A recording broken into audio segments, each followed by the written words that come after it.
ഇനിയെങ്കിലും നോക്കി കണ്ട് നടന്നില്ലെങ്കിലേ അവള് നിന്നെയും കൊണ്ടേ പോകും ഉറപ്പാ.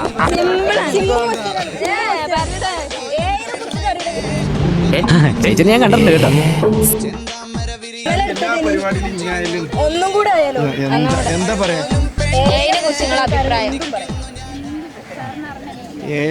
ആർട്ടിഫിഷ്യൽ ഇന്റലിജൻസ് അല്ലേ? ഇങ്ങനെ എന്തെങ്കിലുമൊക്കെ പറയുമ്പോഴേ എന്റെ മനസ്സിൽ സന്തോഷം ഉണ്ടാവും. എന്റെ ഇല്ലാത്ത ബുദ്ധിയിൽ ഒരു ഐഡിയ തോന്നുന്നുണ്ട്. ഞാൻ ആലോചിച്ചിട്ട് ഒരു വഴിയെ കാണുന്നുണ്ട്.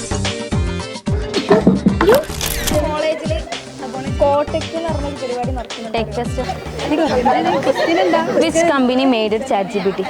സാറേ എനിക്കറിയില്ല സാർ ഇതൊക്കെ എന്താണെന്ന്. എന്താ ഇത്? ജീരകമുണ്ട്, കല്ലുപ്പ്, സാധാ ഉപ്പ്, സ്റ്റാമ്പ് അറിയാം. അതിലും പറഞ്ഞില്ല. പൊൻപ്രഭാതം വിടരും നേരം കുളിച്ച് റെഡിയായി വന്നു.